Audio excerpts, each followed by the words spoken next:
Bonsoir les amis, bienvenue sur PowerTrade, la chaîne des stratégies d'investissement simples et efficaces. Allons voir tout de suite le Nikkei. Alors le Nikkei, eh bien, il perd 0,98% aujourd'hui, donc ce matin.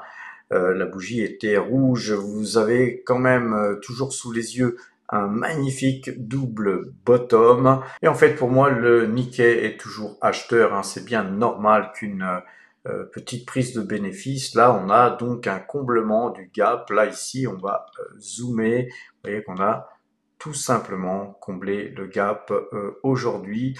Voilà, on attendra de voir demain comment se comportera le Nikkei. Donc, on n'a plus ici une île ici, mais le gap est comblé. Mais par contre, eh bien, il reste cette île ici. Donc, on avait deux îles à la suite. Et puis là, maintenant, on n'en a plus qu'une, mais une île. C'est toujours très haussier. Sur le TOPIX, eh bien, on a à peu près la même chose. Là, on a largement comblé le gap, par contre.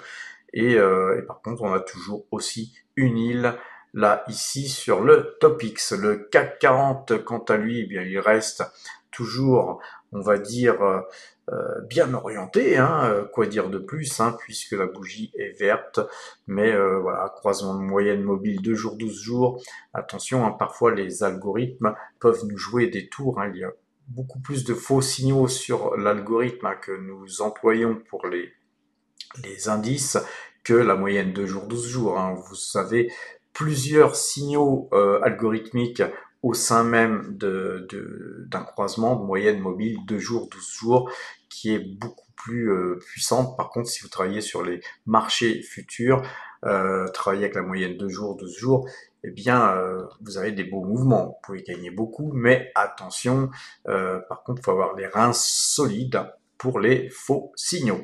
Concernant le DAX, pareil, DAX qui lui aussi est passé vendeur concernant nos algorithmes. Par contre, moyenne de jours, 12 jours, toujours à l'achat. On a un joli mouvement haussier sur pratiquement tous les marchés, le S&P 500 aussi, comme vous pouvez le voir. Nous avons non seulement là ce croisement de moyenne 2 jours, 12 jours à l'achat, mais la bougie aujourd'hui du jour, eh bien, elle recasse tous ses plus hauts ici, donc c'est très bullish sur le S&P 500 comme sur le Nasdaq, comme vous pouvez le voir, depuis qu'on a cassé ce trend là avec ce croisement de moyenne mobile 2 jours, 12 jours, le Nasdaq s'est envolé et je pense qu'on va aller rejoindre les ATH, bien sûr les amis. Concernant le Brent, il décroche aujourd'hui de moins 2,39%. La moyenne 2 jours, 12 jours, qui est pour nous le seul indicateur avec Ichimoku que nous travaillons pour le Brent. Donc c'est les deux seuls indicateurs qui pour moi fonctionnent réellement. Donc sur le Brent, on est toujours acheteur concernant ce croisement de moyenne mobile 2 jours, 12 jours, et l'or repart à la hausse. Je vous avais dit hier qu'effectivement on avait un double top ici et que l'objectif il était sur ce bas de canal. On n'a pas eu la force d'aller le toucher, on est reparti, on a rebondi avant même de toucher ce bas de canal. Donc on verra demain si confirmation il y a sur l'or. Il faudrait une deuxième bougie verte et au-dessus bien sûr de cette bougie du jour pour confirmer un petit peu ce mouvement. Et puis après, de toute façon, nous attendrons le croisement de la moyenne mobile 2 jours, 12 jours. Voilà les amis, concernant les indices. Allons voir à présent les graphiques des valeurs que nous suivons dans tous les portefeuilles. On va commencer par les plus fortes hausses. Avino qui a 14,09% de hausse au moment où je vous parle. On avait ici failli avoir un croisement de moyenne mobile 2 jours, 12 jours, et on a rebondi. Là, je me suis mis en clôture. Vous savez que sur les marchés américains, canadiens, voire japonais, on se met en clôture, et sur les marchés européens, on se met en ouverture. Il y a une raison à ça, les amis. On se met en ouverture car sur le marché européen, car tout simplement les marchés européens sont toujours en train de suivre les marchés américains. Donc, quand le marché américain clôture en très forte hausse, par exemple, eh bien nous, à l'ouverture, si on attend la clôture du marché parisien pour opérer, eh bien on va avoir 24 heures de retard puisque nous serons obligés eh bien d'attendre le lendemain pour qu'il y ait croissement. Donc voilà pourquoi nous opérons ainsi, les amis. Et vous voyez que là, notamment, nous avons non seulement un rebond sur la moyenne de 12, mais on a une magnifique bougie, bien sûr, avec plus 14%. On a une magnifique bougie, mais on a aussi une deuxième sortie de ce canal haussier, qui était un joli canal haussier déjà. Donc c'est très très bullish sur Avino. Et c'est bien normal, les amis. C'est une mine que nous avons interviewé sur la chaîne Matière à Profit quand on était avec Gilles, donc à Zurich, à la Swiss Mining Institute, où toutes les mines d'or étaient là représentées. Et voilà, donc on avait bien aimé le personnage que vous pouvez aller voir d'ailleurs sur la chaîne Matière à Profit. Il y a des liens en description. Et vous voyez que la Swiss Mining Institute, ça date déjà. Donc on vous a donné un petit peu eh bien, ce petit joyau, il y a déjà pas mal de temps, les amis, et nous sommes investis sur Avino Silver Gold Mine, et nous conservons bien sûr nos titres avec donc impatience de voir ce titre monter et continuer à monter. On a la deuxième plus grosse hausse sur notre portefeuille qui est de 8,09%, c'est Exosense. Vous avez écrit un article sur les Exosense, les amis. Allez les lire, les articles qu'on écrit sur powertrade.fr ou sur l'application PowerTrade Premium. Donc très très joli mouvement. On va se remettre en ouverture. Cependant, en ouverture sur cette valeur, nous n'avons pas de croissement encore, vous voyez.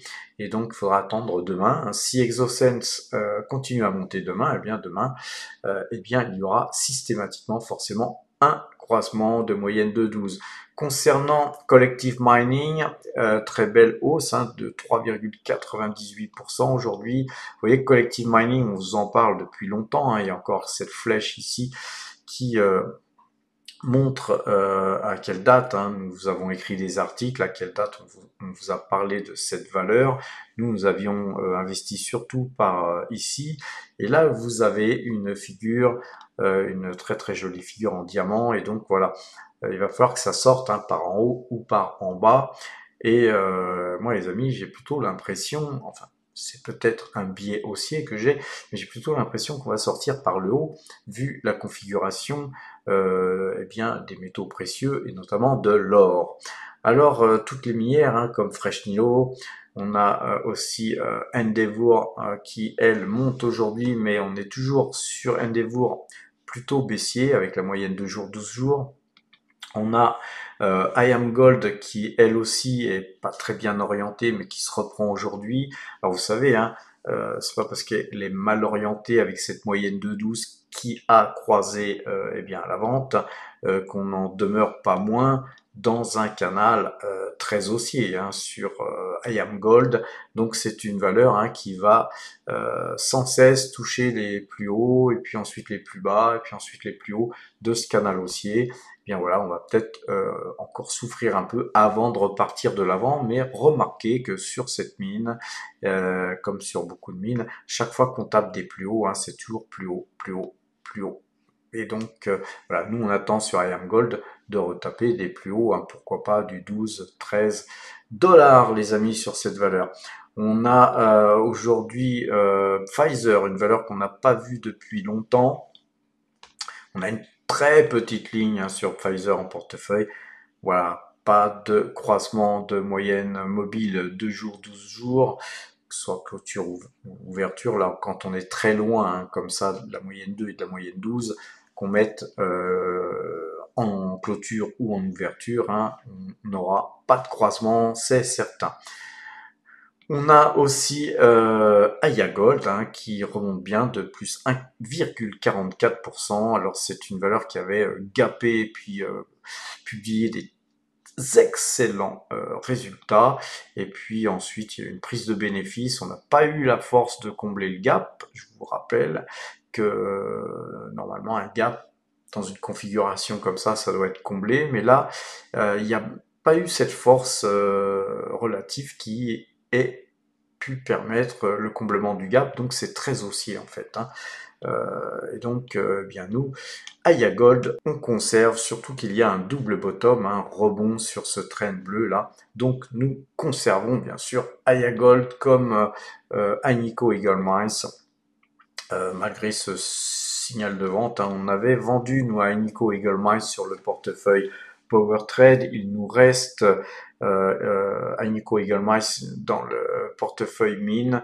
Et bien on conserve un cas pareil. Agnico Eagle Mines reste dans ce canal haussier et donc aucune raison de paniquer. Et encore que sur Agnico Eagle Mines, si on avait les cours en baisse, eh bien ça pourrait nous permettre de revenir sur le titre.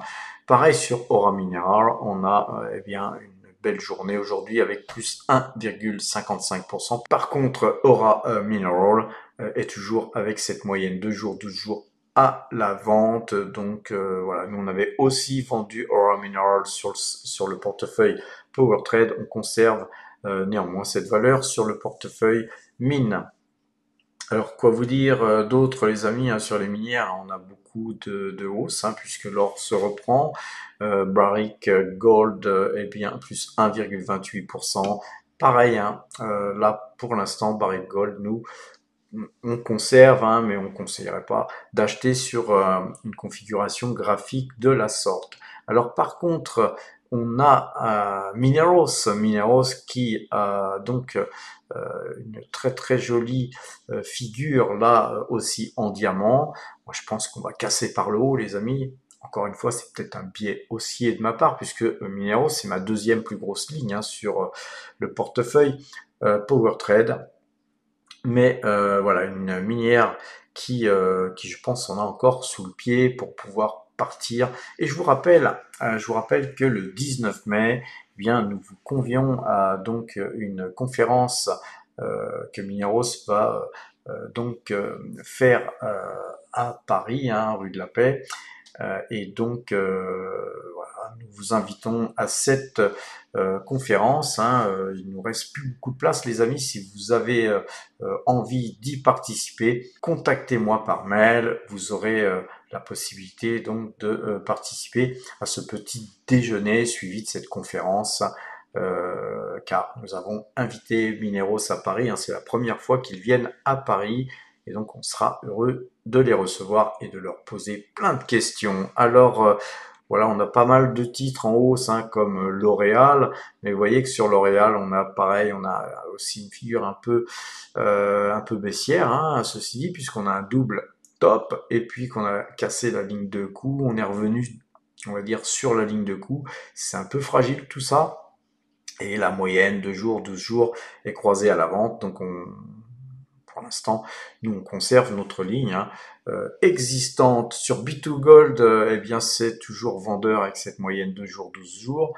Mais encore une fois, hein, je vous rappelle que sur B2Gold, on est dans un triangle là. Hein, et donc, on a tendance à latéraliser d'une manière plutôt haussière. Et donc, voilà, nous, on attend, pareil, sur B2Gold, un cassage de cette ligne jaune qui est là, qui est le haut du triangle. Alors, concernant Horizon, on a cassé là hein, sur Horizon. On va aller un peu voir jusqu'où on était. Là, on était ici à 5,20. Vous voyez que là, ici, on avait tapé ici. On avait eu un joli pullback assez long. Et puis, on est reparti. On est reparti pour casser ce trend. Là, cette fois-ci, il a été cassé. Mais on le recasse par le bas. Donc, qu'est-ce qu'on fait dans ces cas-là, les amis? Eh bien, on redessine le triangle là, ou la figure hein, qui était un trend, donc là, qui avait été cassé, et là maintenant nous sommes toujours en configuration baissière sur Horizon. Donc voilà les amis, on a encore pas mal de titres qui montent. Quel titre on n'a pas vu depuis pas mal de temps? On va regarder donc Realty Income, qui est un titre que nous affectionnons particulièrement, qu'on achète, qu'on vend en swing trading très souvent. Je vous avais dit, moi, que on souhaitait pas acheter ce titre, on l'a vendu à 62 nous.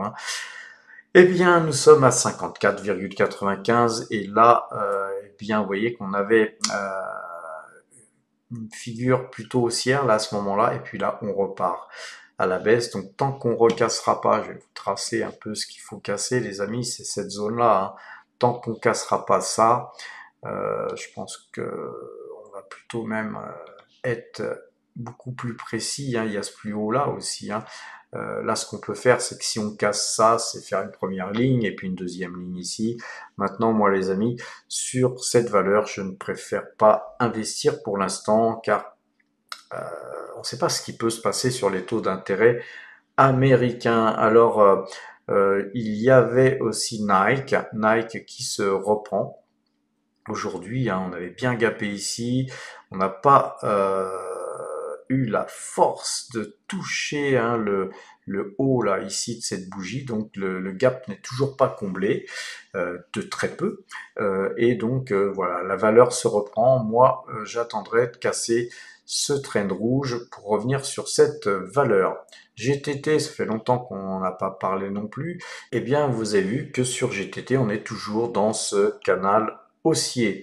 Voilà, les amis, on va regarder peut-être Nvidia qui a toujours le vent en poupe après avoir cassé ce trend ici. Donc voilà, les amis, nous sommes dans une configuration haussière, évidemment, sur le Nasdaq. Allons voir des valeurs sur lesquelles il se passe quelque chose de fort, notamment BYD. Vous savez que on a nous investi sur BYD il y a quelques temps par 2 fois, et sur le portefeuille croissance comme sur le portefeuille donc Power Trade, et eh bien BYD, croisement de moyenne mobile de jour 12 jours, sortie du diamant, pullback, et puis dans la même journée, pullback et rehausse, et ce matin hausse encore de 1,75% sur BYD.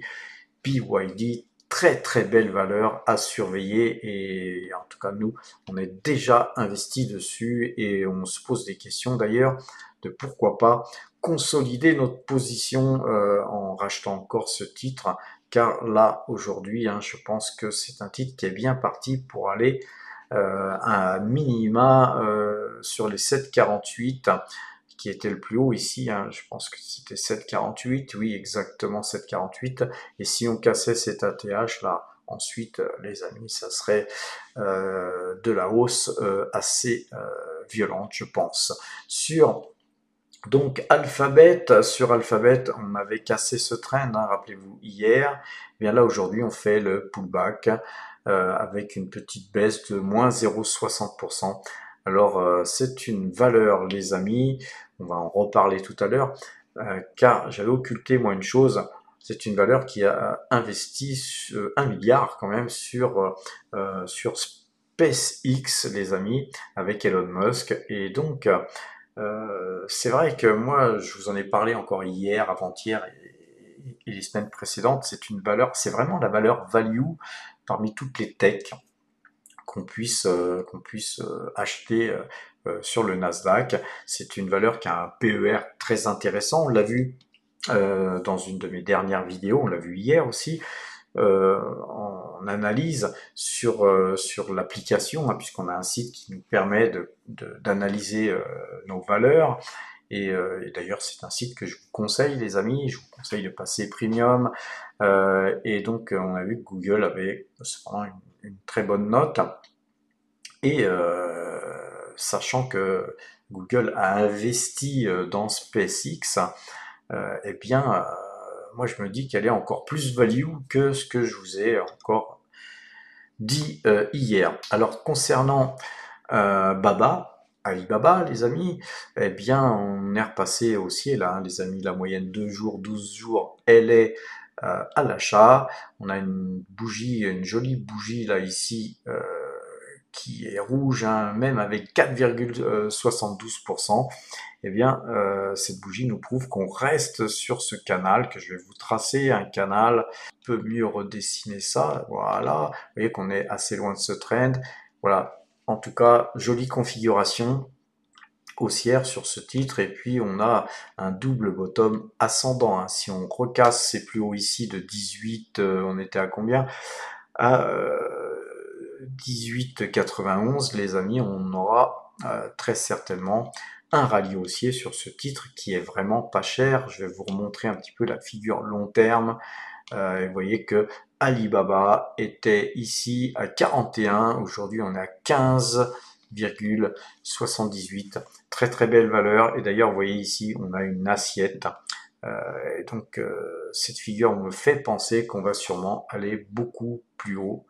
Les amis, alors voilà, donc sur la Française des Jeux pour terminer, les amis, on a une petite prise de bénéfice, moins 0,12%, vous voyez qu'on est toujours, nous on est acheteur depuis ici, on en avait avant, hein, mais on a reconsolidé notre position, donc on a une grosse ligne hein, sur la Française des Jeux, et on conservera, nous, notre position, car on a une très très belle configuration haussière, et encore une fois, un petit peu à l'image d'Alibaba, c'est une valeur qui vient de très loin, hein, puisque la Française des Jeux était à 50,30 et là aujourd'hui on est à 32,42, donc un titre qui est assez value hein, finalement et qui verse 7% de rendement. Alors on m'a demandé d'analyser DBV Technologies, donc DBV Technologies, une valeur hein, qui a beaucoup monté là dernièrement. Donc voilà, donc quand il y a des mouvements comme ça, évidemment, ça attire beaucoup de monde. Moi, je pense qu'il est vraiment trop tard pour acheter cette valeur. Alors, certains me diront, il est jamais trop tard. Et vous voyez, on avait ici un croisement de moyenne 2 jours, 12 jours à 0,91 centimes. Là, on est à 1,99. On a doublé, les amis. Et on a doublé en peu de temps, hein, puisque c'était fin mars, donc ça fait un mois et demi. Hein. Franchement, acheter là, c'est quand même risqué. Alors, on va regarder un petit peu la figure. C'est vrai qu'on a une assiette, ça peut être intéressant graphiquement, et on va voir d'où vient cette valeur. Alors, vous voyez que c'est une valeur qui vient de très très loin, puisque en fait, elle a valu 82 euros 40 et on est à 1,99 €. Franchement, franchement, c'est du hyper spéculatif. Vous savez que DBV Technologies, elle est, j'ai pas étudié, hein, mais elle est très certainement monoproduit. Voilà, donc si une valeur américaine ou une autre valeur trouve un meilleur produit, eh bien ça vaut plus rien, quoi. Vous voyez que vous allez en investissant dans cette valeur concentrer votre risque et c'est pas bien. Donc voilà, pour ceux qui veulent le faire, moi je conseille une toute petite ligne et puis surtout on va regarder un trend important, hein, voilà, parce qu'on m'a demandé d'analyser cette valeur. Voilà, on a cassé là, ici. Voilà. Par contre, on a un joli pullback là aujourd'hui avec 12,33% de baisse. Vous voyez, 12% de baisse, les amis, 12,33% de baisse. Voilà, moi tout ce qui est medtech, hein, c'est pas ma tasse de thé, hein, car voilà, le risque pour moi est trop important. Et puis si vous regardez sur le long terme, hein, DBV Technologies, et vous voyez que là vous êtes en fait dans un range. Hein. Je vais vous retracer ça une deuxième fois pour que vous puissiez comprendre. Voilà, vous êtes dans ce type de range assez étroit quand on dézoome, hein. mais globalement, hein, je pense que voilà, c'est plutôt une valeur qui va rester dans ce range. Voilà. Encore une fois, moi, je préfère éviter de prendre ce genre de risque. Eh bien, reparlons un petit peu d'Alphabet, hein, puisque c'est un power trader premium, hein, qui m'a fait un mail pour me parler de sa valeur mystère. Et donc, c'était Alphabet. Et donc, il m'a envoyé quelques liens. Et puis voilà. Donc, j'ai pas retrouvé ces liens, mais j'ai donc là un petit article qui a été écrit sur investing.com, hein, et là ça a été écrit le 25 avril 2025 et ça disait tout simplement que le bénéfice du premier trimestre d'Alphabet a bénéficié d'un coup de pouce de 8 milliards de dollars provenant de gains non réalisés sur un investissement dans SpaceX. Alors c'est vrai que pour Google, eh bien ça a du sens d'avoir investi dans SpaceX, hein, car rappelez-vous, ils avaient investi dans une société, je me rappelle plus laquelle, mais euh, qui euh, qui faisait des ballons, des pouvoirs donner Internet un petit peu partout, avec des ballons gonflables. Et aujourd'hui, c'est vrai qu'avec SpaceX, hein, c'est quand même très certainement mieux que les ballons. Et donc je pense que c'est un très bon investissement pour Google que d'avoir investi 1 milliard dans SpaceX, puisque là, c'est 8 milliards de dollars qui sont déjà sur la table en termes de gains, les amis. Et donc, voilà, donc en gros, hein, je pense que, voilà, ils le disent là ici, les rapports datant de décembre indiquaient que SpaceX était valorisé à environ 350 milliards de dollars. C'est énormissime, hein, les amis. Et donc, ce qui en fait l'une des entreprises les plus valorisées du monde. Alors quand on sait que eh bien Google, Alphabet a un petit pourcentage de SpaceX, je trouve ça moi plutôt sympathique. Voilà, je vous laisserai lire, hein, vous tapez dans justement dans Google encore une fois, hein, puisqu'on peut pas se passer de Google encore une fois les amis. Vous tapez Google SpaceX et puis vous allez avoir foison d'articles qui en parlent. Allons voir sur PowerTrade, les amis, hein. Vous savez qu'on vous écrit de temps à autre des articles et voilà, je vous ai écrit un article là aujourd'hui, hein, sur le yen à la croisée des chemins. Allez le lire, surtout pour ceux qui s'intéressent au Japon ou qui souhaitent investir sur des valeurs japonaises. Vous savez qu'on a aussi, on écrit beaucoup d'articles, hein, pas seulement cet article-là. Vous avez pas mal d'articles à aller lire, les amis, si vous nous découvrez. Vous avez une rubrique à prendre si vous souhaitez apprendre l'analyse graphique. Et l'analyse graphique euh, gratuitement, les amis, hein. Vous avez tout un tas de liens qui sont disponibles sur donc cet onglet. Vous avez aussi donc tous nos portefeuilles que vous pouvez aller visualiser en cliquant sur les portefeuilles correspondants. Vous pouvez voir nos plus-values 2025, les plus-values 2024. Tout ça, c'est à but éducatif, hein, les amis. Ça vous redirige sur des vidéos, hein, sur lesquelles j'achetais, sur lesquelles je vendais. Et c'est toujours très intéressant d'aller voir ce qui s'est passé dans le passé. Nous avons un espace premium qui, comme je vous l'ai montré hier, vous permettra d'aller voir eh bien, comment on note une société. Et donc, à partir de cet espace premium, vous aurez la possibilité de utiliser mon système de notation, qui est un système qui utilise l'analyse graphique et l'analyse fondamentale. Et donc, on vous donne une note, ce qui vous permet eh bien, de pouvoir investir ou pas, hein, sur les valeurs de vos choix. Pour ce faire, il faut aller cliquer sur l'onglet abonnement. Et sur cet onglet abonnement, vous pourrez cliquer sur nous rejoindre, hein, pour payer les 150 € TTC, hein, qu'il faut payer pour faire partie bien de l'aventure, hein, donc de l'abonnement premium qui vous permettra d'avoir un accès 1 au Discord, 2 au système de notation, 3 aux réunions, hein, qu'on fait, hein, puisqu'on fait des rencontres de plus en plus souvent d'ailleurs, et notamment nous en avons une qui est programmée le 19 mai pour rencontrer les dirigeants, hein, de Mineros, hein. Donc les dirigeants de Mineros vont se déplacer à Paris sur notre invitation, enfin sur l'invitation de Laurent Morel, hein, qui gère une newsletter spécialement dédiée au secteur minier. Vous savez qu'on a aussi une autre chaîne qui est uniquement dédiée au secteur minier. Il y a des liens en description. Abonnez-vous, hein, les amis. Tout ça, c'est beaucoup d'argent à gagner, hein, quand on est bien informé. Ce n'est pas tout, les amis. On vous propose de gérer une liste, hein, on gère une liste, et on vous propose d'accéder à cette liste et puis de pouvoir être parrainé et puis ensuite de reparrainer, donc de toucher plusieurs fois les 500 euros donc de courtage offert par Saxo Bank. Si vous ouvrez un compte chez Saxo Bank, vous avez intérêt à passer premium de façon à quelque part vous rembourser largement votre abonnement. Les amis, sur ces bonnes paroles, je vous souhaite une bonne fin de soirée. Portez-vous bien et à demain.